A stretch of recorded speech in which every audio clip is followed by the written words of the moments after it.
Time টেলিভিশনের প্রতিদিনের নিয়মিত অনুষ্ঠান টাইম এক্সক্লুসিভ। আমি সালাউদ্দিন আহমেদ আপনাদের সাথে থাকবো আজকে, এবং আজকে যে বিষয়গুলোর কথা বলবো তার মধ্যে থাকছে যে আর মাত্র 3 দিন পরেই আমাদের নিউ ইয়র্ক সিটির মেয়র নির্বাচন। ইতিমধ্যেই আগাম ভোট শুরু হয়েছে এবং শেষ পর্যায়ে আগাম ভোটের আর একদিন মাত্র সময় রয়েছে।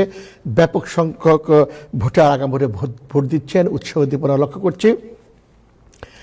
এবং সেই নির্বাচন আসলে কে হইতে যাচ্ছেন, মামদানি নাকি কুমো নাকি প্রেসিডেন্ট ডোনাল্ড ট্রাম্প, এই ধরনের কথা আমরা শুনতে পাচ্ছি। এই বিষয়টি একটু জানার চেষ্টা করবো এবং সেই সাথে আগামীকালকে 2রা নভেম্বর রোববার বাংলাদেশ সোসাইটির 50 বর্ষপূর্তি অনুষ্ঠান।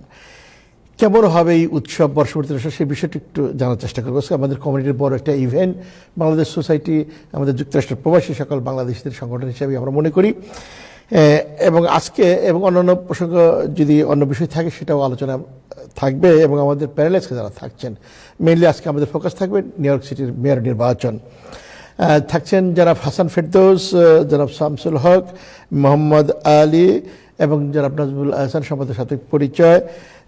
বরাবর মতোই নাজমুল ভাই শুরুতেই তার নিউজ আপডেট জানাবেন, এবং তার আগে নাজমুল ভাইয়ের কাছে যাওয়ার আগে যারা অনুষ্ঠান দেখছেন এবং পরবর্তী যারা দেখবেন তাদের কাছে রিকোয়েস্ট থাকবো যে আপনারা একটু ফেসবুক সহ সামাজিক যোগাযোগ মাধ্যমে যদি একটু শেয়ার করে দেন তাহলে অনেকেই আরও দেখার সুযোগ পাবেন এবং আমাদের বন্ধুবান্ধবরা উপকৃত হবে বলে আমরা মনে করি। যাই হোক, আর কথা বলবো না, যাবো জনাব নাজমুল হাসানের কাছে। নাজমুল ভাই, আপনাকে স্বাগতম আজকের টাইম এক্সক্লুসিভ অনুষ্ঠানে। ধন্যবাদ সালাউদ্দিন আহমেদ এবং ধন্যবাদ টাইম টেলিভিশনের সকল দর্শক শ্রোতা এবং প্যানেলিস্ট সবাইকে সালাম এবং শুভেচ্ছা। Thank you. আশা করি আপনারা সবাই ভালো আছেন। আজকে শনিবার, নভেম্বর মাসের 1 তারিখ, 1 নভেম্বর।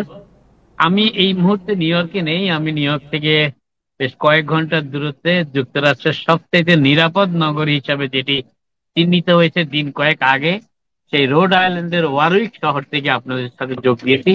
আমেরিকার যতগুলো শহর রয়েছে তার মধ্যে বিবেচনা করে এই শহরটিকে সবচেয়ে নিরাপদ শহর হিসাবে ঘোষণা দেওয়া হয়েছে। শুধু 3টি প্রতিষ্ঠানের পক্ষ থেকে। ইতিমধ্যেই ওয়ালেট হাব একটি প্রতিষ্ঠান, নিউজউইক আরেকটি প্রতিষ্ঠান এবং বিজনেস ইনসাইডার আরেকটি প্রতিষ্ঠান, এরা সবাই মিলে এক জরিপের মাধ্যমে এটিকে নিউ ইয়র্কের সমগ্র যুক্তরাষ্ট্রের সবচেয়ে নিরাপদ নগরী হিসেবে ঘোষণা করেছে। এই ওয়ারউইক শহর থেকে আমি আপনাদের সাথে যুক্ত হয়েছি। এবং এই ওয়ারউইকে আসার আরেকটি কারণ হচ্ছে যে নিউ ইয়র্কে এখন নির্বাচন অনুষ্ঠিত হচ্ছে। নিউ ইয়র্কের নিরাপত্তা বিষয়ে বেশ আলোচনা হচ্ছে।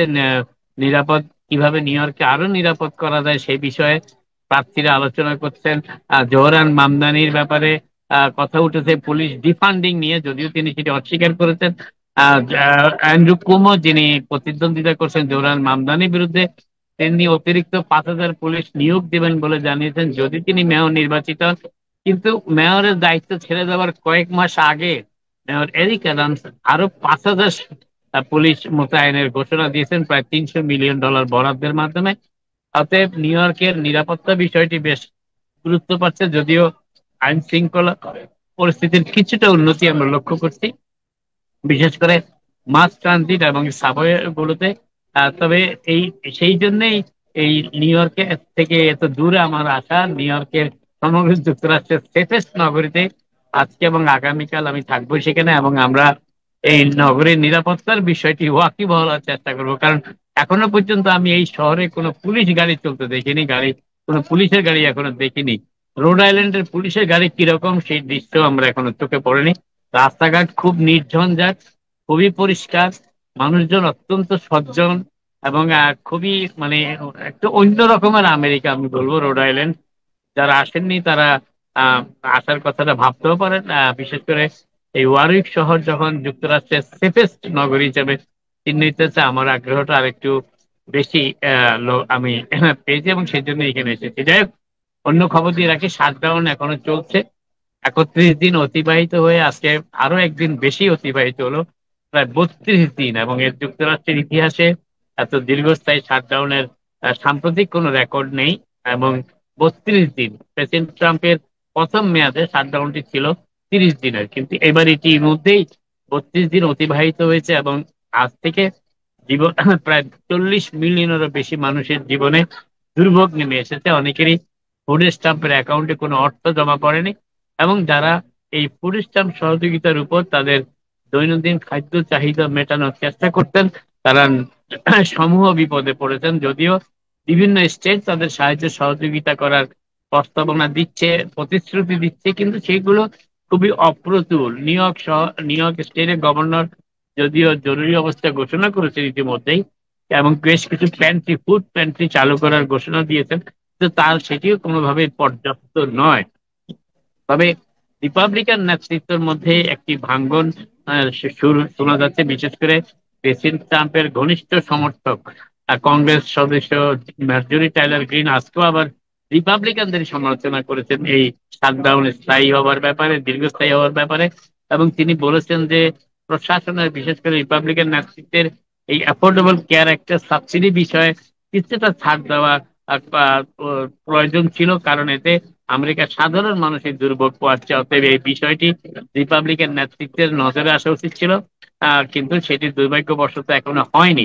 প্রেসিডেন্ট ট্রাম্প যদিও রিপাবলিকান নেতৃত্বকে চাপ দিয়েছেন যে ডেমোক্রেটদের সাথে কোনো প্রকার আপোষ রফা না করতে, কিন্তু অন্য একটি সূত্র আজকে জানাচ্ছে যে হোয়াইট হাউসের সিনিয়র কর্মকর্তারা, প্রেসিডেন্ট ট্রাম্পের উপদেষ্টারা ইতিমধ্যে কিছুটা ঘাবড়ে গিয়েছেন, কারণ তাদের হিসাবের বাইরে চলে গিয়েছে এই শাটডাউনের মেয়াদ। কারণ তারা ধারণা করেছিলেন যে দিন কয়েক শাটডাউন অব্যাহত থাকলে ডেমোক্রেটরা বাধ্য হবে এক ধরনের আপোষ করতে, কিন্তু ডেমোক্রেটরা কিন্তু আপোষের ধারে কাছেও যাওয়ার চেষ্টা করছেন না। তারা বলেছেন যে অ্যাফোর্ডেবল কেয়ার অ্যাক্টের সাবসিডির প্রিমিয়াম যদি পুনর্বহাল না করা হয়, তারা কোনোভাবে শাটডাউন প্রত্যাহারের ব্যাপারে সম্মত হবেন না। অর্থাৎ রিপাবলিকান নেতৃত্ব গতকাল আপনাদের জানিয়েছেন আলাদাভাবে এই ফুড স্ট্যাম্প সহযোগিতা অব্যাহত রাখার জন্য, স্ন্যাপ বেনিফিট সেটি অব্যাহত রাখার জন্য একটি প্রস্তাব দিচ্ছেন, কিন্তু সে তাতেও খুব একটা ফলদায়ক হচ্ছে না কোনো কিছু।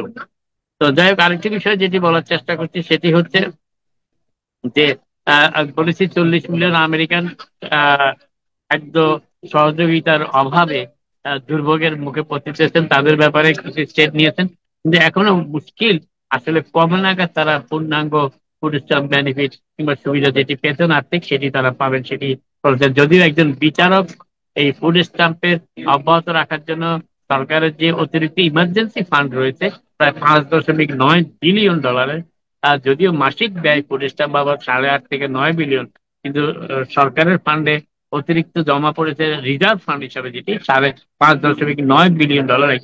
দুইজন ফেডারেল বিচারক নির্দেশ দিয়েছেন ট্রাম্প প্রশাসনকে সেই ফান্ড থেকে ফুড স্ট্যাম্প সহযোগিতা অব্যাহত রাখার জন্য, কিন্তু এখনো পর্যন্ত ট্রাম্প প্রশাসন সেই ব্যাপারে কোনো সিদ্ধান্ত ঘোষণা করেনি। কোনো সিদ্ধান্ত নেওয়া হয়েছে বলে এখনো জানা যায়নি। আরেকটি বিষয় যেটি বলার চেষ্টা করছিলাম সেটি হচ্ছে যে প্রেসিডেন্ট ট্রাম্প আজ সতর্কবার্তা জানিয়েছেন নাইজেরীয় সরকারের উদ্দেশ্যে। তিনি বলেছেন সেখানে মুসলিম কর্তৃত্ববাদী কর্তৃক যেভাবে খ্রিস্টানদের নিধন করা হচ্ছে, তো অবিলম্ব বন্ধ না করা হলে নাইজেরিয়ার বিরুদ্ধে বিভিন্ন ব্যবস্থা, একাধিক ব্যবস্থা গ্রহণ করতে বাধ্য হবে যুক্তরাষ্ট্র প্রশাসন। তার মধ্যে প্রাথমিক ব্যবস্থা হিসাবে যুক্তরাষ্ট্র নাইজেরিয়ার সাথে সব ধরনের অর্থনৈতিক যোগাযোগ বন্ধ করার হুমকি দিয়েছে। এরপরে তাতেও যদি খ্রিস্টানদের হত্যাযজ্ঞ বন্ধ না হয়, মুসলিম বিদ্রোহীদের দ্বারা ইসলামিক ফান্ডামেন্টালিস্ট হিসাবে যাদের চিহ্নিত করছেন প্রেসিডেন্ট ট্রাম্প, তাদের সেটি যদি বন্ধ না হয়, তাহলে সেখানে যুক্তরাষ্ট্র সামরিক ভাবেও হস্তক্ষেপ করার প্রচ্ছন্ন ইঙ্গিত কিন্তু প্রেসিডেন্ট ট্রাম্প দিয়েছেন আজকে। এবং তিনি বলেছেন যে এই অবস্থায় খ্রিস্টানদের যেভাবে নাইজেরিয়াতে হত্যা করা হচ্ছে, এই হত্যাযজ্ঞ কোনোভাবেই গ্রহণযোগ্য নয়, এবং যুক্তরাষ্ট্র এর বিরুদ্ধে ব্যবস্থা গ্রহণ করতে প্রস্তুতি গ্রহণ করেছে ইতিমধ্যে। এবং তিনি এক ধরনের হুমকি দিয়েছেন নাইজেরিয়া সরকারকে, তারা যদি অনতিবিলম্বে ব্যবস্থা না গ্রহণ করে তাহলে যুক্তরাষ্ট্র ব্যবস্থা গ্রহণ করবে সেখানকার খ্রিস্টান অধিবাসীদের রক্ষা করতে। আরেকটি বিষয় যেটি বলার চেষ্টা করছিলাম সেটি হচ্ছে যে নিউ ইয়র্ক শহরের আর্লি ভোটিং, মেয়র নির্বাচনে আর মাত্র 48 ঘন্টার সামান্য বেশি সময় বাকি আছে, এবং এর মধ্যে প্রায় 4,80,000 মানুষ আগাম ভোট দিয়ে ফেলেছে। যদিও নিউ ইয়র্ক সিটিতে মেয়র নির্বাচনে ভোটারের সংখ্যা প্রায় 5.5 মিলিয়নের মতো, তার মধ্যে প্রায় 1/2 মিলিয়ন, 4,80,000 মানুষ ইতিমধ্যেই ভোট দিয়ে ফেলেছেন। এবং এই আর্লি ভোটিং এর ফলে ধারণা করা হচ্ছে যে অনেকেই এবার ভোট গ্রহণ অন্যান্য বারের তুলনায় ভোট গ্রহণ বেশি হবে। চূড়ান্ত ভোটার যখন যুক্ত করা হবে ভোট প্রদানের সংখ্যা, এবং এই উল্লেখযোগ্য সংখ্যক ভোটার, রেকর্ড পরিমাণ ভোটার আর্লি ভোটিং দিয়েছেন, যদিও আর্লি ভোটিং এর এখনো 2 দিন বাকি। আজ শনিবার পর্যন্ত 4,80,000-এর মতো মানুষ ভোট দিয়েছেন মূল নির্বাচনে। এবং আগামীকাল রবিবার এবং সোমবার, এই 2 দিন, রবিবার সোমবারে কোনো ভোট হবে না, আগামীকালে আর্লি ভোটের শেষ দিন, সোমবার বিরতি, মঙ্গলবারে পূর্ণাঙ্গ ভোট সকাল থেকে শুরু হবে ভোট কেন্দ্রগুলিতে। তবে এখনো পর্যন্ত সর্বশেষ যে জরিপ দেখা যাচ্ছে তাতে এখনো মামদানি এগিয়ে আছেন জরিপ। তবে একটি জরিপ এই প্রথমবারের মতো সমগ্র নির্বাচনী প্রচারণার সময় এই প্রথম মামদানি এবং গভর্নর কুমোর ব্যবধান এক অঙ্কে চলে এসেছে, সেটি হচ্ছে 7%। এবং সেই জরিপটি এসেছে আটলাস ইন্টেলের জরিপ, অক্টোবর 25 থেকে 30 তারিখের মধ্যে এই জরিপটি সর্বশেষ জরিপ। এতে নেওয়া হয়েছে, এতে জোহরান মামদানি জরিপের অংশ নিয়েছেন, তাদের 41% সমর্থন পাচ্ছেন, অ্যান্ড্রু কুমো পাচ্ছেন 34% সমর্থন, এবং কার্টিস স্লিওয়া পাচ্ছেন 24% সমর্থন। এবং এতে প্রায় 1587 জন এই জরিপে অংশ নিয়েছেন। বিকন রিসার্চ এবং শ অ্যান্ড কোম্পানি বলে আরেকটি রিসার্চ প্রতিষ্ঠান অক্টোবর 24 থেকে 28 তারিখ পর্যন্ত জরিপ নিয়েছে। সেই জরিপে জোহরান মামদানি পাচ্ছেন 47% ভোট, অ্যান্ড্রু কুমো 31%, ব্যবধান এই জরিপে 16%, এবং কার্টিস সিলিওয়া 15% ভোট। জরিপে অংশ নিয়েছেন 971 জন সম্ভাব্য ভোটার। এরপরে মারিস্ট বিশ্ববিদ্যালয়ের জরিপ, যেটি অক্টোবরের 24 থেকে 28 তারিখের মধ্যে নেওয়া হয়েছে, তাতে জোহরান মামদানি পাচ্ছেন 48% ভোট জরিপের হিসাব অনুযায়ী, অ্যান্ড্রু কুমো পাচ্ছেন 32%, এখানেও 16% পার্থক্য, কার্টিস সিলিওয়া 16% ভোট পাচ্ছেন। এবং এতে অংশ নিয়েছেন 792 জন ভোটার, সম্ভাব্য ভোটার এই জরিপে অংশ নিয়েছেন। এবারের নিউ ইয়র্ক সিটি মেয়র নির্বাচনে তহবিলের ব্যাপারটিও গুরুত্ব পাচ্ছে, কারণ তহবিল সংগ্রহের ক্ষেত্রে প্রার্থীরা কেউ কারো কাছ থেকে পিছিয়ে নেই। তবে অ্যান্ড্রু কুমো কিছুটা অ্যাডভান্টেজ অবস্থায় রয়েছেন, জোহরান মামদানির তুলনায় এককভাবে এই অ্যাডভান্টেজটি স্থাপন করতে সক্ষম হয়েছেন সাবেক মেয়র মাইকেল ব্লুমবার্গ। তিনি এই সপ্তাহে মামদানি ঠেকাও অভিযানে যে পিএসি কাজ করছে তাকে $3.5 মিলিয়ন অনুদান দিয়েছেন। যেই প্যাক পিএসি তারা কাজ করছে শুধু মামদানিকে ঠেকানোর জন্য, সেই তহবিলে $3.5 মিলিয়ন দিয়েছেন মাইকেল ব্লুমবার্গ। এবং $1.5 বিলিয়ন বা $1.5 মিলিয়ন তিনি দিয়েছেন যেই পিএসি সমর্থন করছে অ্যান্ড্রু কুমোকে, অর্থাৎ কুমোর পক্ষেই মূলত প্রায় $5 বিলিয়ন শুধু এই সপ্তাহে অনুদান দিয়েছেন মাইকেল ব্লুমবার্গ, নিউ ইয়র্কের ইতিহাসে 3বারের একমাত্র মেয়র, 3বার যিনি নির্বাচিত হয়েছিলেন। তবে এবং এদিকে নির্বাচনী প্রচারণায় কৃত্রিম বুদ্ধিমত্তা, যেটা আর্টিফিশিয়াল ইন্টেলিজেন্স, সেটির ব্যবহার ব্যাপকভাবে করতে শুরু করেছেন প্রতিদ্বন্দ্বী প্রার্থী সাবেক গভর্নর অ্যান্ড্রু কুমো। এবং তিনি সেই মাধ্যমে তিনি কিছু প্রচারণা চালাচ্ছেন, যাতে একটি প্রচারণায় বলা হচ্ছে যে রিপাবলিকান প্রার্থী কার্টিস সিলিওয়াকে ভোট দেওয়ার অর্থই হচ্ছে মামদানিকে ভোট দেওয়া, তার কারণ সেই ভোটটি নষ্ট হবে এবং এটি তাতে মামদানি এবং কুমোর ব্যবধানটি বজায় থাকবে। যদি কার্টিস সিলিওয়া কিংবা তার কার্টিস সিলিওয়ার সমর্থকরা কার্টিস সিলিওয়াকে ভোট দেন, তাহলে সেটি মূলত মামদানির ভোট। এই ধরনের একটি কৃত্রিম বুদ্ধিমত্তার সাহায্যে নির্মিত ভিডিও সম্প্রতি প্রচারিত হওয়া শুরু করেছে বিভিন্ন নেটওয়ার্কে। আরেকটি বিষয় যেটি তবে এই কুমো নির্বাচনে যে শহরে এখন আপনি অবস্থান করেছেন সেটি আর কি বৈশিষ্ট্য আছে? হঠাৎ করে আমি একটু আশ্চর্য হলাম, যে আমিও নিজেও জানতাম না, যেটা আসলে এই কারণে টাইম এক্সক্লুসিভ অনুষ্ঠান, এবং আপনার এই তথ্যগুলো আমাদের দর্শক শ্রোতা সবাইকে বিমোহিত করে, অনেক কিছু আমরা জানতে পারি। আর হঠাৎ করেই কেন গেলেন, বা আর কি নতুনত্ব আপনি এই মুহূর্তে দেখতে পাচ্ছেন? আমি জানতে চাবো না আপনি কেন, কি কারণে আপনি সেখানে গেছেন, বা কোনো অনুষ্ঠান আছে কিনা। জি প্লিজ।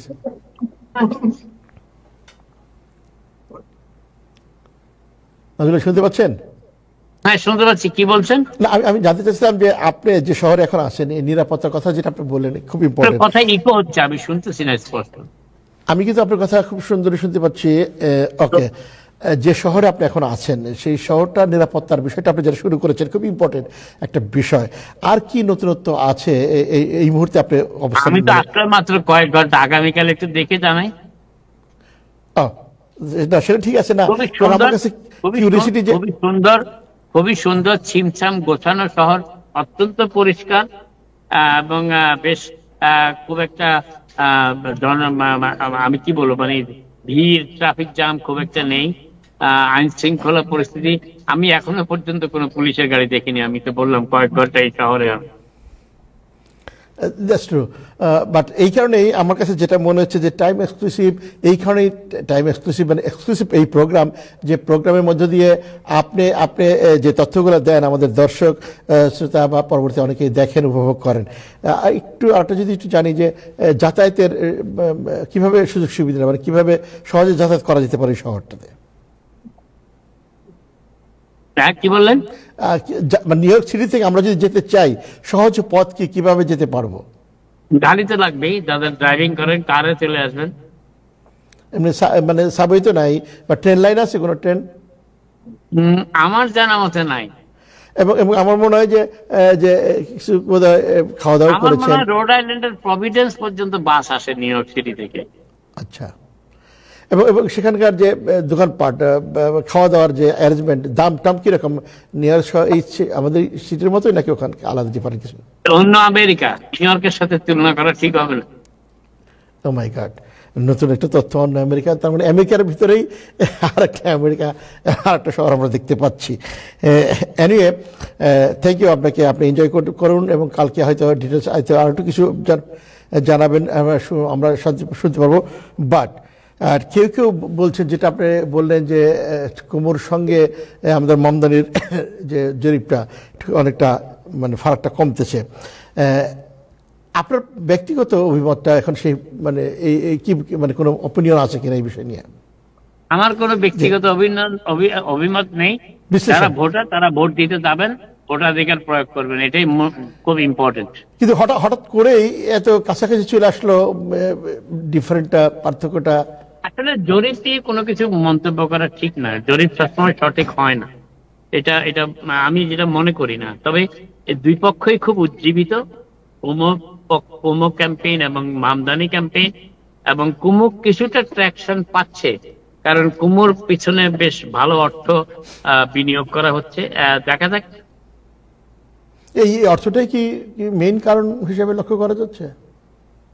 যে কোনো নির্বাচনে অর্থ একটা ফ্যাক্টর, সেটা আমেরিকার প্রেসিডেন্ট নির্বাচন বলেন, সিনেট নির্বাচন বলেন, কংগ্রেস নির্বাচন বলেন, অর্থ তো বটেই, একটা ফ্যাক্টর বটেই। আর আর কি কি ফ্যাক্টর মানে মনে করেন আপনি অর্থ ছাড়া? না, আজকে আপাতত এখানে ছাড়ি, আমাকে যেতে হচ্ছে। কথা হবে, ভালো থাকেন। থ্যাংক ইউ নাজর ভাই, আপনাকে অনেক অনেক ধন্যবাদ আমাদের সাথে সংযুক্ত হওয়ার জন্য। অনেক তথ্য পেলাম, ভালো থাকবেন, এনজয় করুন। দর্শক জি, আমরা কথা বলছিলাম জনাব নাজমুল হাসানের সঙ্গে। নাজমুল হাসান জানাচ্ছিলেন তিনি রোড আইল্যান্ডের একটি শহরে আছেন, খুব নিরাপদ একটা শহর, এবং যে শহরের কথা তিনি বলছিলেন যে এখন নিউ ইয়র্ক সিটির বিশেষ করে যে নিরাপত্তার কথা বলা হচ্ছে, এবং 3 দিন পরে আমাদের যে আগামী মঙ্গলবার আমাদের নিউ ইয়র্ক সিটির মেয়র নির্বাচন, সেই নির্বাচনে এই বিষয়টা খুব জোরে সোরে আলোচিত হচ্ছে যে নিউ ইয়র্ক সিটি নিরাপত্তার বিষয়টা, আইন শৃঙ্খলা পরিস্থিতির বিষয়টা।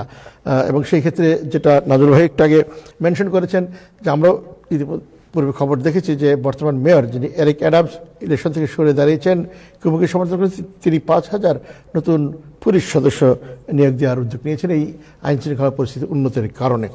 এই বিষয়টা খুব গুরুত্বপূর্ণ হয়ে দাঁড়াচ্ছে, এবং পাশাপাশি আরও অন্যান্য যে সিটির সমস্যা রয়েছে সে বিষয়গুলো আলোচনায় আসছে, এবং সব দিক মিলিয়ে নিউ ইয়র্ক সিটির এবারে নির্বাচন খুব গুরুত্বপূর্ণ হয়ে উঠছে। এবং ইতিমধ্যে আমরা কিন্তু শুনেছি, এবং বিশেষজ্ঞরা সবসময় বলছেন, পর্যালোচনা করছেন যে এটা শুধু নিউ ইয়র্ক সিটির মেয়র নির্বাচন, স্থানীয় নির্বাচন না বা স্টেটের নির্বাচনে না, এটা ন্যাশনাল নির্বাচনে রূপ নিয়েছে। বিকজ প্রেসিডেন্ট ডোনাল্ড ট্রাম্প নিজেও এই নির্বাচনের সঙ্গে ইনভলভ হয়ে পড়েছেন, এবং তিনি একজন প্রার্থীকে সমর্থন দিচ্ছেন।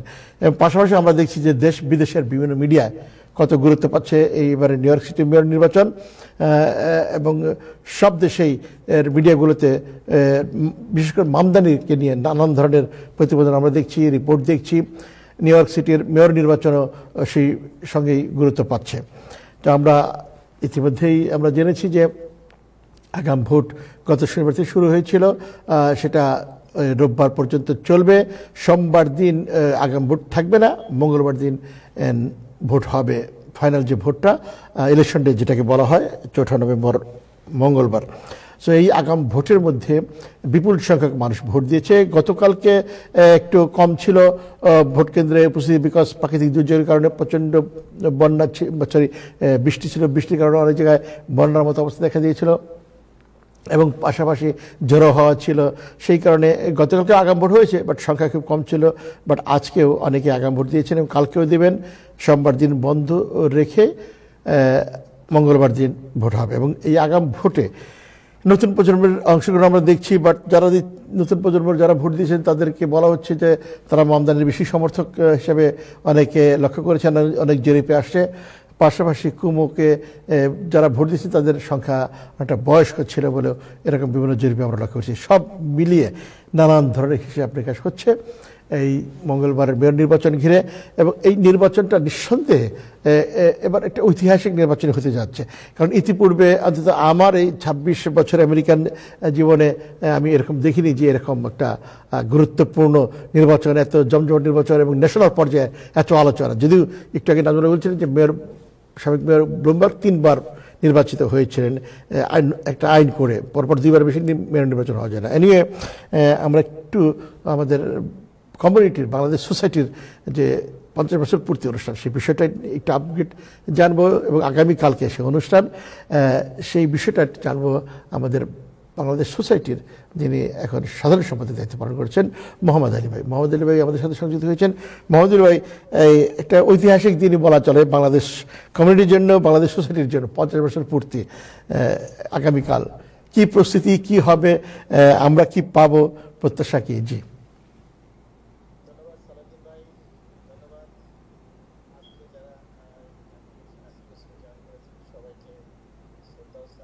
দর্শক শ্রোতা যারা আছেন সবাইকে ধন্যবাদ জানাচ্ছি।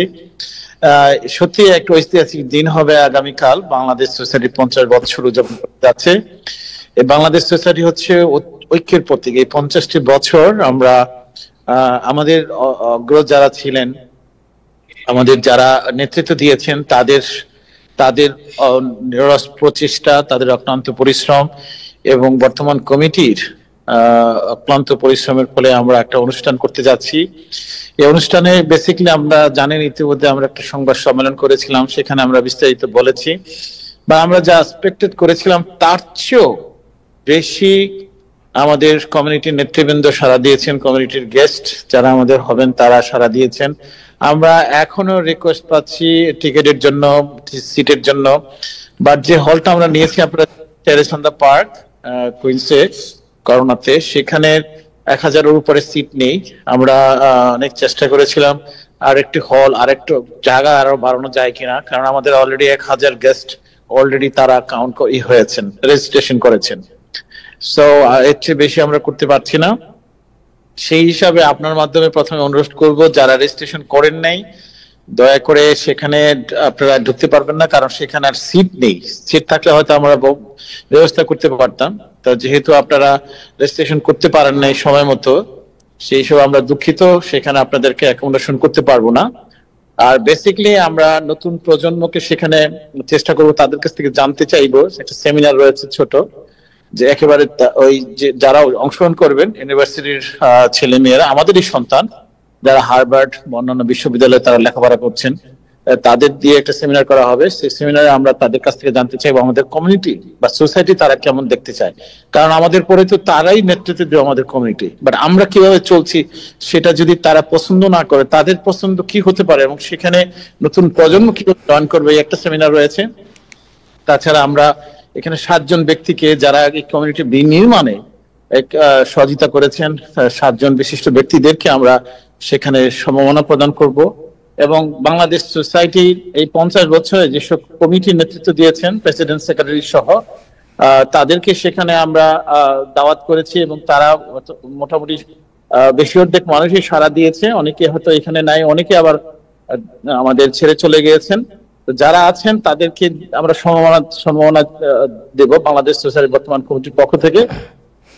পাশাপাশি আমরা সেখানে আমাদের কৃষ্টি কালচার সেখানে আমরা উপস্থাপনা করার চেষ্টা করব। সবকিছু মিলে একটা আনন্দ পরিবেশ আর কি। সবচেয়ে বড় জিনিস হচ্ছে আমরা একটা আনন্দ করব। এই 50 বছরের বাংলাদেশ সোসাইটি যে ঐক্যবদ্ধভাবে কাজ করেছে কমিউনিটি প্যারেন্টস সংগঠন হিসাবে, সেই বিষয় লক্ষ্য রেখে আমরা কাজ করেছি। সেখানে আমাদের অবশ্যই ককটেল আওয়ার আছে, খাবার দাবার আছে, ডিনার আছে, আমরা কেক কাটবো একটা 50 বছর উপলক্ষে। আর আমাদের 4টায় কিন্তু প্রোগ্রাম শুরু হবে। 4টায় প্রোগ্রামটা হবে বাইরে, আমরা একটা বেলুন এন্ড ফেস্টুন উড়িয়ে আমরা একটা উদ্বোধনী করব। তারপরে আমরা ভিতরে চলে যাব 4:30টার সময় মূল হল রুমে। সেখানে আমাদের অনুষ্ঠানটা শুরু হবে 5:30টায়। কারণ আপনারা জানেন যে 1000 মানুষ ঢুকতে সময় লাগবে, যার জন্য আমরা 1 ঘন্টা রাখছি শুধু সিটিং করার জন্য। তারপরে আমরা খাবারের একটা ককটেল আওয়ারের রয়েছে, টাইম রয়েছে। তার এর মধ্যে নামাজের ব্যবস্থা রয়েছে 4:30 পৌনে 5টায় খুব সম্ভবত। সেখানে আমরা নামাজের ব্যবস্থা করেছি। সবকিছু মিলে আমরা চেষ্টা করেছি আমাদের সর্বশেষ প্রস্তুতিতে।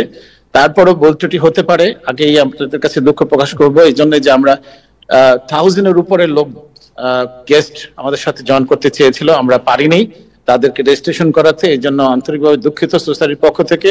ইনশাল্লাহ আমরা চেষ্টা করব। আমরা আসলে এটা ঐতিহাসিক 2 দিক থেকে, একটা হলো যে 50 ইয়ার্স আমরা পালন করছি, একটা ঐতিহাসিক দিন, প্লাস বাংলাদেশি কমিউনিটি, বাংলাদেশ সোসাইটির এই অনুষ্ঠানে জয়েন করার জন্য যে এত আগ্রহ, এটা আমি আর কখনো দেখিনি। এটা আমার কাছে সবচেয়ে বেশি একটা অভিভূত হয়েছে। আজকেও আমরা সেখানে গিয়েছি, আমরা চেষ্টা করেছি যাতে মানুষের অসুবিধা না হয়।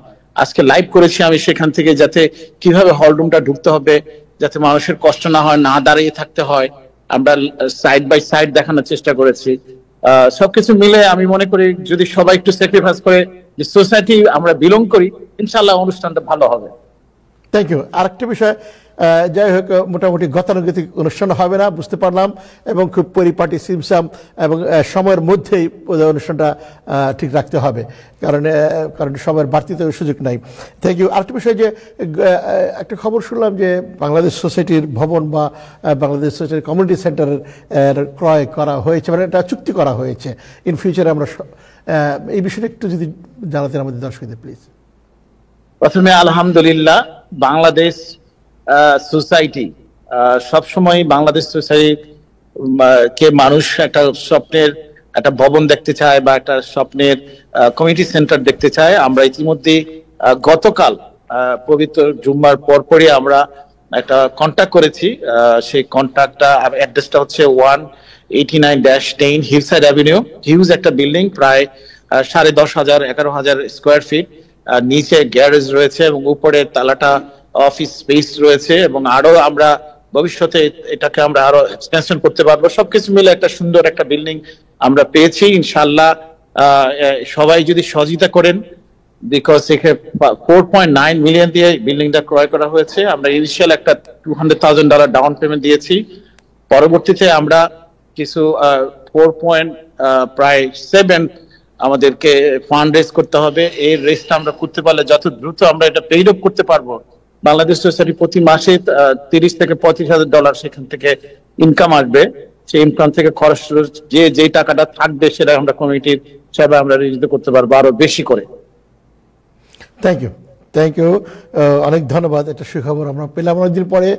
আপনাদের যারা বাংলাদেশ সোসাইটির কর্মকর্তা যারা রয়েছেন, ট্রাস্টি বোর্ড সহ যারা এই উদ্যোগের সঙ্গে সম্পৃক্ত রয়েছেন, তাদের প্রতি আমাদের পক্ষ থেকে রইল অনেক অনেক অভিনন্দন। এবং বাংলাদেশ সোসাইটি এগিয়ে যাবে, আমরাও এগিয়ে যাব সেই প্রত্যাশাই করছি। আমি জানি যে আপনি খুব ব্যস্ত আছেন, যদি আপনার সময় থাকে সাথে থাকবেন, আর যদি সময় না থাকে, কারণ কালকে আপনার প্রোগ্রাম, অনেক বড় প্রোগ্রাম হাতে নিয়েছেন। অনেক অনেক ধন্যবাদ আপনাকে মোহাম্মদ আলী ভাই, ভালো থাকবেন। সারাদিন ভাই আমি চলে যাচ্ছি, থাকতে পারছি না। আমি একটা কথা বলে রাখি বিল্ডিং সম্বন্ধে। বিল্ডিংটা বাংলাদেশ, অনেকে কনফিউজ থাকতে পারে, বিল্ডিংটা বাংলাদেশ সোসাইটির নামে কিন্তু কন্ট্রাক্ট করা হয়েছে। এটা অনেকেই যাতে কনফিউজ না হয়, এটা কোনো ব্যক্তির নামে করা হয় না। তবে গ্যারান্টি যারা এটাকে দেখাশোনা করবে, সে কমিটির সিদ্ধান্ত অনুযায়ী 3-4 জনকে সেখানে দায়িত্ব দেওয়া হয়েছে, তারা এই কন্ট্রাক্টটা সম্পাদন করবে। সুতরাং পুরো বিল্ডিংটাই বাংলাদেশ সোসাইটির কর্পোরেট হিসাবে, নন প্রফিট অর্গানাইজেশনে আমরা এটা রেজিস্ট্রেশন করেছি। মোহাম্মদ আলী ভাই, একটা মিনিট শুধু একটু দেখি, যদি হাসান ফেরদৌস ভাই জয়েন করেছে, হাসান ফেরদৌস ভাই যদি কিছু জানতে চান বা জিজ্ঞেস করতে চান বা কোনো প্রশ্ন থাকে এই মুহূর্তে, না আরো ডিটেলস হয়তো জেনে নিয়ে কথা বলবেন। এনিওয়ে, থ্যাংক ইউ আপনাকে, ভালো থাকবেন যে মোহাম্মদ ভাই। আমরা মানে সার্বিক সাফল্য কামনা করি বাংলাদেশ সোসাইটির। থ্যাংক ইউ, অনেক ধন্যবাদ সবাইকে, ধন্যবাদ। থ্যাংক ইউ মোহাম্মদ আলী ভাই। আমরা কথা বলছিলাম বাংলাদেশ সোসাইটির সাধারণ সম্পাদক, তিনি জানালেন আগামীকালকে বাংলাদেশ সোসাইটির 50 বছর পূর্তি অনুষ্ঠান এবং সেই বিষয়ে তাদের কি পরিকল্পনা বিস্তারিত আমরা একটু জানলাম, এবং সেই সাথে বাংলাদেশ সোসাইটির ভবন বা বাংলাদেশ সেন্টার যেটা হতে যাচ্ছে সেটার চুক্তি হয়েছে কুইন্সে হিলসাইড এভিনিউ, সেটাও আমরা জানলাম। এনিওয়ে আমাদের সঙ্গে ইতিমধ্যে যোগ দিয়েছেন সবার প্রিয় মুখ, পরিচিত মুখ, টাইম টেলিভিশনের নিয়মিত অতিথি আলোচক যারা হাসান ফেরদৌস ভাই। হাসান ফেরদৌস ভাইয়ের কাছে একটু জানবো যে 3 দিন পরেই তো নিউ ইয়র্ক সিটির মেয়র নির্বাচন, ইতিপূর্বে নাজমুল ভাই মোটামুটি একটু তথ্য দিয়ে গেছেন, জেনেছি, এবং জরিপে মামদানি কমও একটু কাছাকাছি চলে আসছেন, এবং আগাম ভোটও শেষ হচ্ছে আগামীকালকে, যদিও গত শনিবার থেকে শুরু হয়েছিল, একদিন মাঝে সোমবার আগাম ভোট আর থাকছে না, মঙ্গলবার দিন vote, election day 4 November. So এই নির্বাচন শুধু নিউ ইয়র্ক না, পুরো আমেরিকাতেই খুব আলোচিত হচ্ছে, এবং আমেরিকা বললে ভুল হবে না, সারা পৃথিবীতেই আলোচিত হচ্ছে, অনেক দেশ বিদেশের অনেক মিডিয়া অনেক খবর আমরা দেখছি। এই বিষয়ে সর্বশেষ যে বিশ্লেষণ আজকে আমরা শুনবো যারা হাসান ফেরদৌসের কাছ থেকে, যে হাসান ভাইয়ের কাছে একটু জানতে চাইবো যে এই মঙ্গলবারের নির্বাচনে যদিও একটু ডিফিকাল্ট আগাম কথা বলা, কারণ ভোট দেবেন তো ভোটাররা, কে জয়ী হচ্ছেন, মামদানি না কুমো নাকি প্রেসিডেন্ট ডোনাল্ড ট্রাম্প? যারা হাসান ফেরদৌস। ধন্যবাদ তাহের, সালাউদ্দিন, তাহের বলছে কেন, সালাউদ্দিন, সবাইকে শুভেচ্ছা। আপনি বললেন যে জনমত জরিপে মামদানি এবং কুমোর ব্যবধান কমে আসছে বটে, কিন্তু এখন সিগনিফিকেন্ট দূরত্ব রয়েছে, এবং এই দূরত্বটা এতটাই ব্যাপক, 16-17% যে পয়েন্ট, যেটা ওভারটেক করার কুমোর পক্ষে অলমোস্ট ইম্পসিবল। আর একটা ইন্টারেস্টিং ইয়ার্ডস্টিক হবে, মাপার চিহ্ন হবে, যারা বাজি ধরেন তারা এখন কি ভাবছেন, যারা বুকিজ তারা রেট করছে কিভাবে এই ম্যাচটাকে। আমি সর্বশেষ রেটিং দেখতে পাচ্ছি, মামদানির পক্ষে 94, কুমোর পক্ষে 6। বুঝতে পারছেন, মানে যদি আপনি মামদানির পক্ষে বাজি ধরেন 96% আপনার বিজয়ের সম্ভাবনা, যদি আপনি কুমোর পক্ষে বাজি ধরেন মাত্র 6%। এটা একটা ইম্পর্টেন্ট একটা ইয়ার্ডস্টিক আমার বিবেচনায়, কিন্তু কোনো কিছু কি গ্যারান্টি নেবেন না। আমি এই কথাটা বলছি কেন, আমি সে কথায় পরে আসছি। তার আগে একটা কথা উল্লেখ করি আমি, যে আমরা শুধুমাত্র নিউ ইয়র্কের কথা বলছি, নির্বাচন মঙ্গলবার শুধু নিউ ইয়র্কে নয়, কিন্তু সারা আমেরিকা জুড়েই নানা রকমের নির্বাচন চলছে, এবং তার মধ্যে 3টি নির্বাচন সবচেয়ে গুরুত্বপূর্ণ, এবং এই 3টি নির্বাচন কি ভাবা হচ্ছে প্রেসিডেন্ট ডোনাল্ড ট্রাম্পের উপরে এক ধরনের রেফারেন্ডাম। ট্রাম্প সাহেব মাস 10 কাটিয়েছেন, ইতিমধ্যেই নানা রকম কাণ্ড কারখানা তিনি করেছেন, আমাদের শহরে, বিভিন্ন শহরে সেনাবাহিনীর সদস্যদের পাঠিয়েছেন, নানাভাবে আইন ভঙ্গ করছেন, কিছু হচ্ছে না, কংগ্রেসকে বুড়ো আঙুল দেখিয়ে একের পর এক ব্যবস্থা নিচ্ছেন, ইউএসএইডের মতো পুরো একটা কেন্দ্রীয় বিভাগকে বন্ধ করে দিয়েছেন, যেটা কিনা কংগ্রেশনাল অ্যাপ্রোপ্রিয়েটেড একটা বিভাগ, কোনো কংগ্রেসের অনুমতি নেওয়ার প্রয়োজন বোধ করেনি। এখন আবার তিনি দেখতে পাচ্ছি ভেনেজুয়েলায় সামরিক অভিযানের পায়তারা করছেন। সব মিলে একটা জগাখিচুড়ি অবস্থা। এই অবস্থায় মঙ্গলবারে যারা ভোট দিয়ে যাবেন তাদের মাথায় কিন্তু ট্রাম্পও থাকবে, ব্যালটে ট্রাম্পের নাম নেই, কোনো নির্বাচন ট্রাম্পের নাম নেই, কিন্তু ট্রাম্পকেও মাথায় রাখবে ভোটাররা। 3টি বললাম নির্বাচনের কথা বললাম। এক তো আমাদের নিউ ইয়র্কের মেয়র নির্বাচন, যেখানে ট্রাম্প সাহেব ওপেনলি মামদানির বিপক্ষ অবস্থান গ্রহণ করেছেন এবং কুয়োমোকে সমর্থন করবে নানা রকম তিনি চেষ্টা চালিয়েছেন। তিনি একথা বলেছেন মামদানি নির্বাচিত হলে ফেডারেল ফান্ডিং তিনি বন্ধ করে দেবেন, এমন ইঙ্গিত তিনি করেছেন যে মামদানি প্রপার আমেরিকান সিটিজেন নয়, তাকে বহিষ্কার করা হবে ইত্যাদি নানা রকম তিনি হুমকি দিয়েছেন। একটা হুমকি খুব রিয়েল, আর তা হচ্ছে যে মামদানি নির্বাচিত হলে ডোনাল্ড ট্রাম্প সাহেব ফেডারেল ফান্ডিং বন্ধ করে দিতে পারেন। ইতিমধ্যে দেখেছি আমরা নিউ ইয়র্কের কেন, ইনফ্যাক্ট সারা আমেরিকা জুড়ে যেখানেই যে সমস্ত রাজ্যেই গত নির্বাচনে ট্রাম্পের পক্ষে ভোট দেওয়া হয়নি, সেখানে কিন্তু একের পর এক ফেডারেল ফান্ডিং বন্ধ করে দেওয়া হচ্ছে। একটা এক্সাম্পল দিই আমি আপনাকে, 16টা স্টেটে গত নির্বাচনে, 16টা স্টেটে, ব্লু স্টেটে আমরা দেখতে পাচ্ছি ফেডারেল ফান্ডিং ফর সবুজ গ্রিন জ্বালানির জন্য, গ্রিন এনার্জির জন্য ফেডারেল ফান্ডিং দেওয়া হয়েছিল $8 বিলিয়ন ও বাইডেনের সময়। 16টা স্টেটে সেই টাকাটা বাতিল করে দিয়েছে ট্রাম্প প্রশাসন। নিউ ইয়র্কে আপনারা জানেন আমাদেরও এখানে বড় ধরনের দুটো প্রজেক্ট ছিল, একটা সেকেন্ড অ্যাভিনিউ সাবওয়ে এবং একটা হাডসন রিভারের যে টানেল, দুটোতেই ফান্ডিং বন্ধ করে দেওয়া হয়েছে। অন্য কথায় ডোনাল্ড ট্রাম্প সাহেব এটা চ্যালেঞ্জ ছুড়ে দিয়েছেন ভোটারদেরকে, ডেমোক্রেটদের ভোট দেবে, ঠিক আছে ভোট দাও, ফান্ডিং পাবে না। ফলে আগামী মঙ্গলবারের নির্বাচনে আপনি যখন ভোট দেবেন কার্যত সেই ভোটটা কিন্তু ট্রাম্পের ব্যাপারেও প্রযোজ্য হবে। তো তিনটা বলেছি আমি, 1 নিউ ইয়র্কের, 2 ভার্জিনিয়াতে গভর্নর নির্বাচন হচ্ছে, পাশাপাশি নির্বাচন হচ্ছে ভার্জিনিয়ার প্রতিনিধি পরিষদের জন্য নির্বাচন এবং সিনেটের একাংশের জন্য 1/3 জন্য নির্বাচন। ভার্জিনিয়া সেফলি ডেমোক্রেটিক বলা চলে, যদিও এই মুহূর্তে ভার্জিনিয়ার গভর্নর ইয়ংকিন আমরা জানি রিপাবলিকান এবং ট্রাম্পের বড় সমর্থক। আগামী নির্বাচনে ভার্জিনিয়ার ভোটাররা কাকে ভোট দেবে? ট্রাম্পের সমর্থক প্রার্থী তার পক্ষে নাকি ডেমোক্রেটিক প্রার্থীকে, দেখার বিষয়। নিউ জার্সি, বাড়ির পাশে নিউ জার্সি, সেখানেও কিন্তু নির্বাচন, খুব আওয়াজ শুনতে পাচ্ছি না আমরা, বিশেষ করে টাইম টেলিভিশনে, কেন আমি জানি না। আমাদের একদম বাড়ির পাশে রাজ্য, যেখানে পরপর 2 টার্মে দেখেছি আমরা ফিল মার্ফি গভর্নর ছিলেন, ডেমোক্রেটিক গভর্নর। কিন্তু এবারে নির্বাচনে মাথা রাখতে হবে যে নিউ জার্সিতে এবং ভার্জিনিয়াতেও কিন্তু গত নির্বাচনে 2024 সালের নির্বাচনে ট্রাম্প বড় রকমের অর্জন করেছেন। জেতেননি তিনি, স্টেট 2-3 হেরেছেন, কিন্তু গেইন সো মাচ 2 স্টেটে।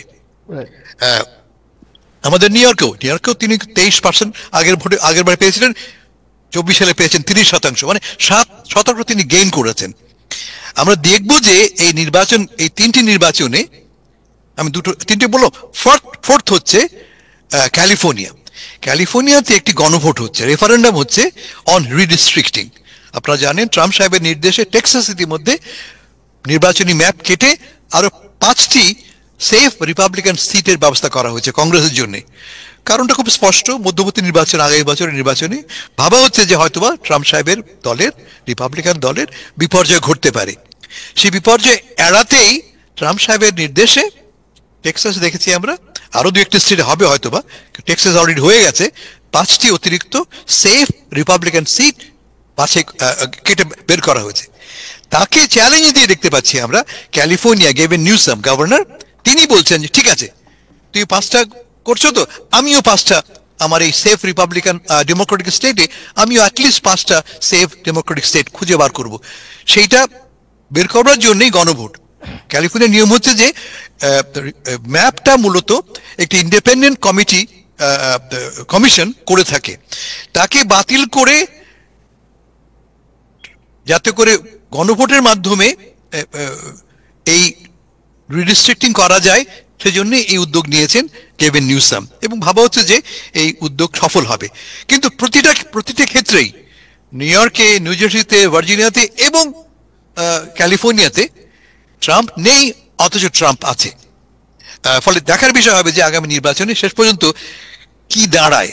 আমার নিজের প্রেডিকশন এই প্রতিটি ক্ষেত্রেই আমরা দেখব যে ডেমোক্রেটিক ইনিশিয়েটিভগুলি সফল হয়েছে। নিউ ইয়র্কের মেয়র, নিউ জার্সির গভর্নর, ভার্জিনিয়ার গভর্নর এবং ক্যালিফোর্নিয়ার গণভোট।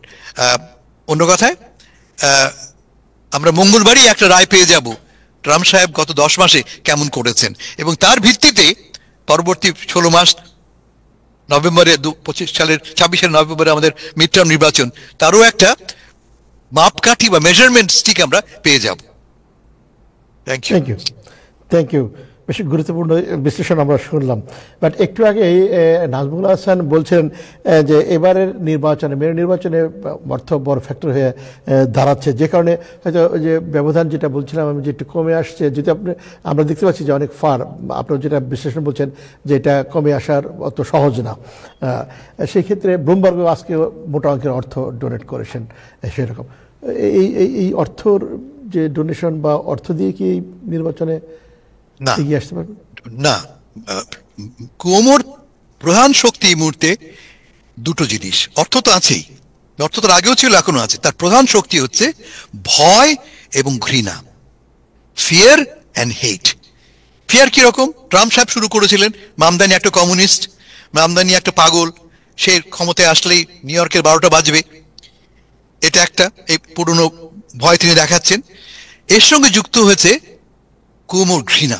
কি ঘৃণা?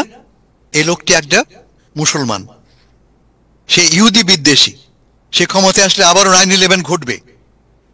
এই যে ভয় দেখানো শুরু হয়েছে, এই ভয়ের একটা ফলাফল হবেই কাদের মধ্যে? যারা মাঝখানে আছেন, ডেমোক্রেটিকও নন, রিপাবলিকান নন, পক্ষেও নন, ইন্ডিপেন্ডেন্ট যারা সো-কল আনডিসাইডেড ভোটার্স, তাদের মধ্যে কিন্তু যে 4-5% ভোটার আছেন আনডিসাইডেড, তাদের মধ্যে প্রভাব পড়বেই। আর যেটা আগে বুঝিনি আমরা, এখন দেখতে পাচ্ছি যে ইহুদিদের মধ্যে, আমি ভেবেছিলাম এবং আমি খুব কনফিডেন্ট ছিলাম যে ইহুদিরা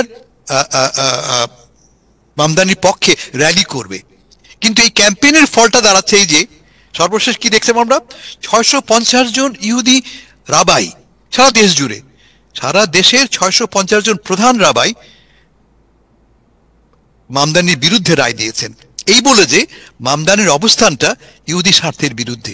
মামদানি নির্বাচিত হলে নিউ ইয়র্কে এবং নিউ ইয়র্কের অন্য বাইরেও ইহুদি বিদ্বেষ ছড়াবে, অ্যান্টিসেমিটিজম ছড়াবে, এই অভিযোগ তারা করেছেন। এবং আমার ধারণা যে যেহেতু রাবাইরা সমাজের খুব প্রভাবশালী ব্যক্তি, আমাদের ধরা যাক মুসলমানদের মধ্যে ইমাম বা হিন্দুদের মধ্যে লোকাল পণ্ডিত মনে করা যাক, তাদের প্রভাব থাকে, রাবাইদেরও প্রবল প্রভাব থাকে, এবং তাদের এই চিঠি এবং তাদের এই ক্যাম্পেইন একটা প্রভাব তো ফেলবেই। প্লাস আপনি যেটা বললেন অর্থ মানেটা কি? টেলিভিশন। আর আপনি টেলিভিশন খুলে দেখুন, আপনি সারাক্ষণই এখন ক্যাম্পেইন চলছে, আপনি টেলিফোনে দেখবেন সারাক্ষণই কুমোর তরফ থেকে বার্তা এসে পৌঁছচ্ছে, নানা রকম বার্তা। এই ক্যাম্পেইনটার ফল তো হবেই। ফলটা কি হবে? এই ব্যবধানটা কমে আসবে। কিন্তু 16-17% যখন ডিস্টেন্স অতিক্রম করতে হবে কুমোকে, আমার ধারণা যে এটি করা সম্ভব নয়। শেষ কথা বলি, এর আগের দিনে বলেছিলাম আর একটা ফ্যাক্টর যেটা কাজ করতে পারে, এটাকে বলে ব্র্যাডলি এফেক্ট। ব্র্যাডলি এফেক্টটা কি? 1982 সালে লস অ্যাঞ্জেলেসের গভর্নর প্রার্থী ছিলেন টম ব্র্যাডলি। টম ব্র্যাডলি খুব জনপ্রিয় একজন মেয়র লস অ্যাঞ্জেলেসের, পরপর 4 বার তিনি মেয়র হয়ে খুব জনপ্রিয়। এবং 82 নির্বাচনে তিনি জিতবেন সবল জনমত জরিপে জানা ছিল। কালো মানুষ তিনি, আফ্রিকান আমেরিকান, সকল জনমতে তিনি এগিয়েছিলেন। কিন্তু অ্যাকচুয়াল নির্বাচনে তিনি হেরে গেলেন কয়েক পয়েন্টে। কেন? বলা হচ্ছে যে সাদা মানুষেরা জনমত জরিপকারীদের মুখে বলছে ভোট দেবো কালো মানুষকে, কিন্তু অ্যাকচুয়ালি ভোট দেবার সময় তারা কিন্তু কালো মানুষকে ভোট দিচ্ছেন না। এই একই কাণ্ড ঘটেছে নিউ ইয়র্কেও। ডেভিড ডিঙ্কিন্স, মনে আছে নিশ্চয়ই আপনাদের, এই শহরের কালো, তিনিও সোশ্যালিস্ট ছিলেন বাই দ্য ওয়ে, তিনি কিন্তু এক টার্মের মেয়র ছিলেন এবং নির্বাচনের আগে সর্বস্ব জনমত জরিপে তিনিও এগিয়েছিলেন। তিনি হেরে যান জুলিয়ানির কাছে, ওই একই কারণে, ব্র্যাডলি এফেক্ট। এবার কি ঘটবে আমি জানি না, কিন্তু এটাকে আমি অগ্রাহ্য করছি না। আমি কিন্তু পুরোপুরি বিশ্বাস করছি না যে আমাদের শ্বেতকায় বন্ধুরা যারা মুখে এখন বলছেন ভোট দেবেন, শেষ পর্যন্ত তাদের কথা রাখবেন কিনা। Thank you. আসলে ভাই আর একটা বিষয় একটু বিশেষভাবে শুনবো, তারপরে বা এর মধ্যেই আমাদের শাহ আহমেদ ভাই যোগ দিয়েছেন। শাহ ভাই আসতেছি একটু পরে, হাসান ভাই শেষ। হাসান ভাই, আপনি যেটা বললেন যে ইহুদিদের যে বিষয়টা যেটা বললেন, বাট পাশাপাশি মামদানি বলছেন যে আমি সবার মেয়র হতে চাই, বাট স্পষ্ট উনি বলেছেন যে আমার বিরুদ্ধে যে প্রোপাগান্ডা চালানো হচ্ছে বা কুমো যে কথা বলছেন, তাতে আমি অ্যাজ এ মুসলিম আমি প্রাউড ফিল করি, এটা আমি লুকোচুরির কোনো বিষয় নেই। সেই ক্ষেত্রে তো একটু নানান কথা উঠছে। কথা সে কারণে উঠছে, এবং আমার নিজের ব্যক্তিগত মতামত হচ্ছে যে মামদানি নিজেকে মুসলিম বলে প্রজেক্ট করাটা খুব একটা ওয়াইজ, আমার মতে খুব একটা ওয়াইজ নয়। তিনি নিজে একটা বক্সের মধ্যে আটকে ফেলছেন নিজেকে। প্রথম দিকে তা তিনি করেননি, এবং প্রবাবলি এতে আমাদেরও কিছু ভূমিকা আছে। আমাদের বলতে পারছি নিউ ইয়র্কের প্রায় 1 মিলিয়ন মুসলমান নাগরিক আছেন, বসবাসকারী আছেন, তাদেরও একটা ভূমিকা আছে, কারণ আমরা খুব ভোকালি তাকে সাপোর্ট করেছি, যেমন সাউথ এশিয়ানরা করেছে বা বাংলাদেশরা করেছে, এবং তিনি নিজের এই আইডেন্টিটিটাকে এমব্রেস করেছেন। ফাইন, কিন্তু এটাকে ব্যবহার করা হচ্ছে এই বলে যে এই লোকটি একজন শুধু মুসলমান না, তিনি ইহুদি বিদ্বেষীও। প্রমাণটা কি?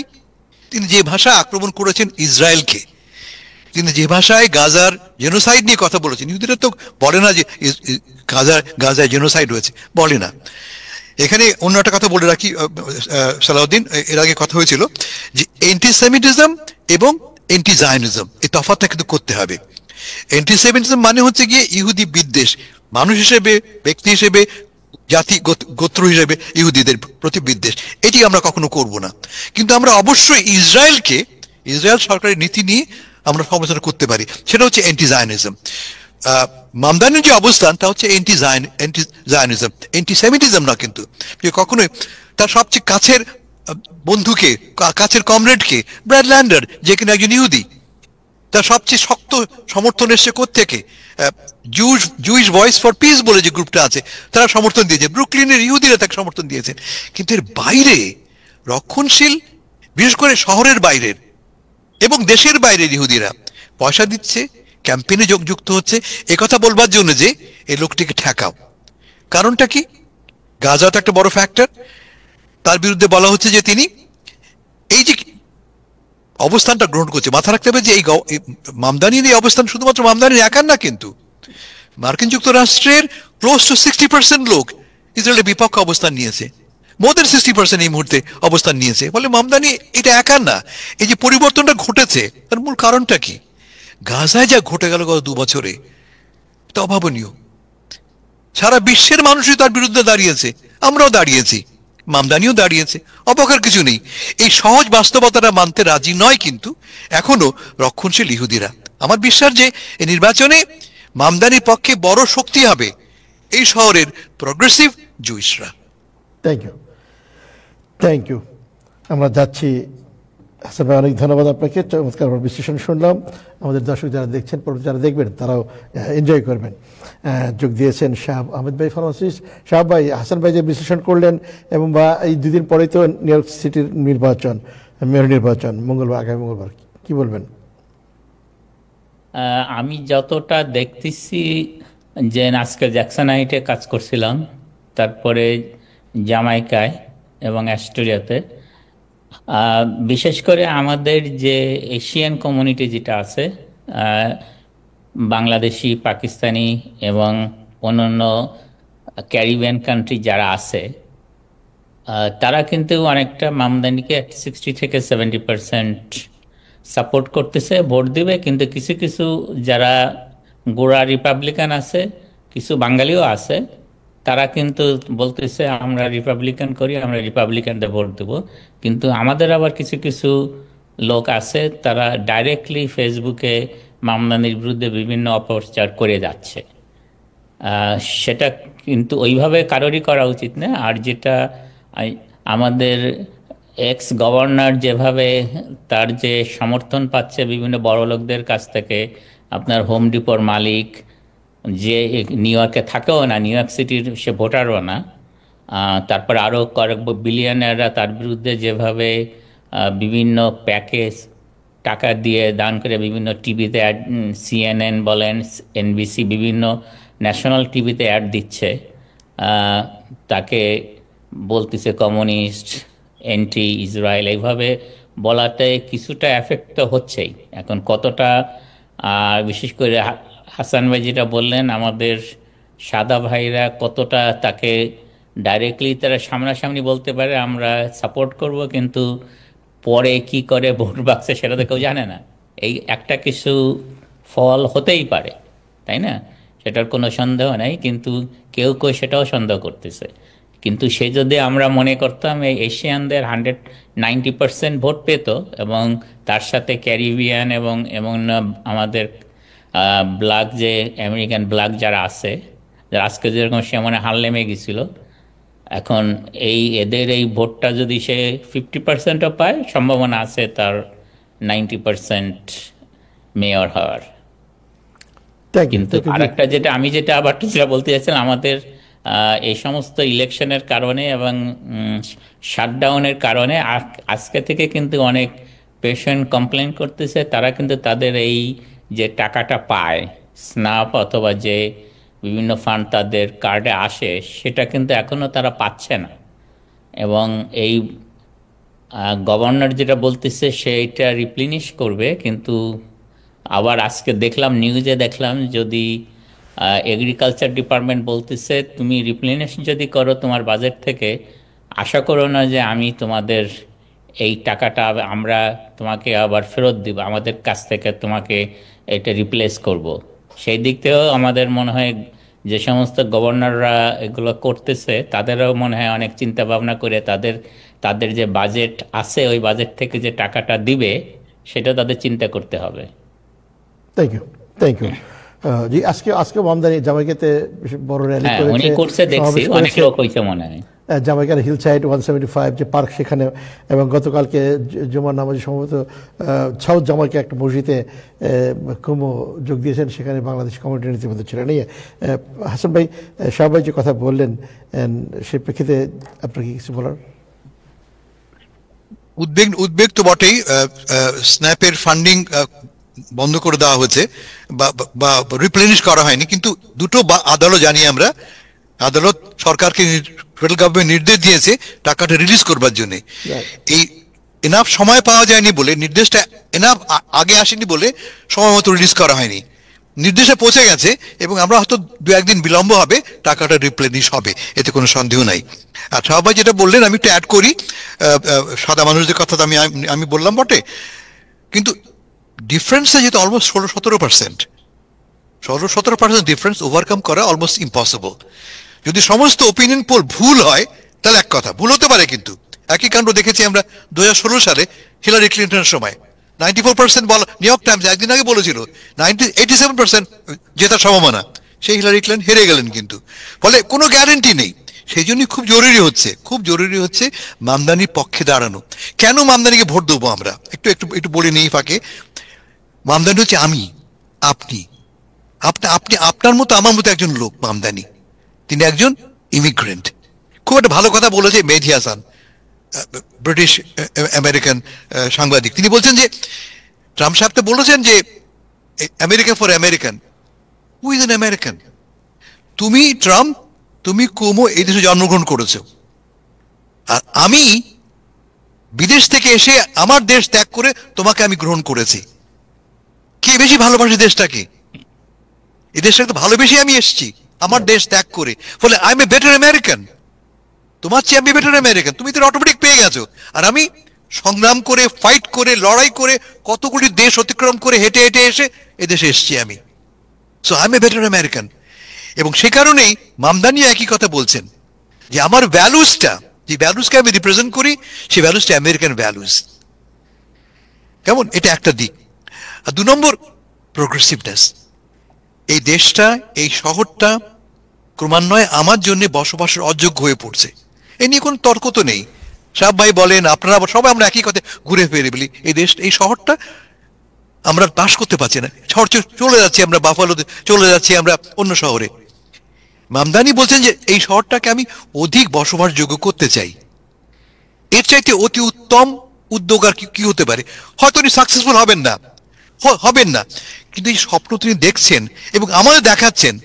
আমি মনে করি আমাদের দায়িত্ব হচ্ছে সেই স্বপ্নের পাশে দাঁড়ানো, যাতে করে সেই স্বপ্নটা বাস্তবায়িত হয়। Thank you. সবাই শেষ করবো, একদম শেষ দিয়ে চলে আসছি, কিছু বলবেন? না, কিন্তু জিনিসটা হলো কি, আমি যেটা আগেও বলছি, আমাদের এই যে গভর্নর কুমো, উনি কার বুদ্ধিতে, উনি যখন হেরে যাওয়ার পরে এই সমস্ত বিলিয়নদের বুদ্ধিতে তারও একটা চিন্তা করা উচিত ছিল। সে যদি একটা বুদ্ধিমান লোক, একটা লয়ার, গভর্নর ছিল, ওবামার আমলে মন্ত্রী, ক্লিন্টন আমলে মন্ত্রী ছিল, অ্যাটর্নি জেনারেল ছিল, তার তো এই আবহাওয়াটা দেখা উচিত ছিল।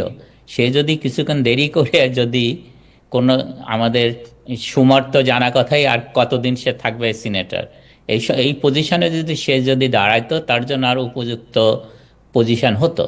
আর ততদিনে লোকজন তার যে কেলেঙ্কারি, যেটা নার্সিংহোম বলেন, বিভিন্ন মেয়ে ঘটিত ব্যাপার, এমনকি ফেসবুকে দেখা যাচ্ছে তার বউও তার নামে কমপ্লেন করছে, তাই না, যে ক্যানেডি ফ্যামিলির মেয়েকে সে বিয়ে করছিল। তা সেই হিসাবে তাকে আপাতত ক্ষান্ত দেওয়া উচিত ছিল। যেরকম আমরা দেখতেছি অ্যান্ড্রু প্রিন্সের ব্রিটেনে তার প্রিন্সশিপ নিয়ে নিছে। তা এখনো বলা হচ্ছে আমাদের কুমো এদের সাথে জড়িত ছিল, তাই না?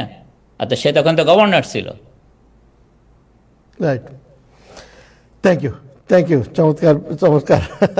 শেষ করতে হচ্ছে, আসলে রাজনীতিতে শেষ কথা বলতে কিছু নেই, রাজনীতির আলোচনা বিশ্লেষণের শেষ নেই। হাসান ভাই শেষ করতে চাই। জি, থ্যাংক ইউ।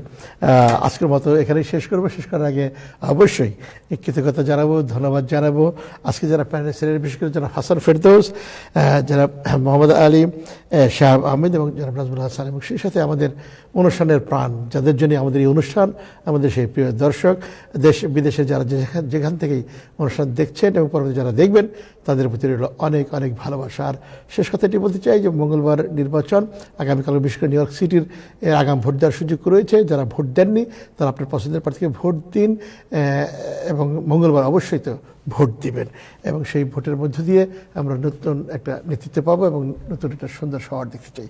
সেই প্রত্যাশা রেখেই আজকের মতো শেষ করবো। সবাই ভালো থাকুন, সুস্থ থাকুন, টাইম টেলিভিশনের সাথেই থাকুন। আল্লাহ হাফেজ।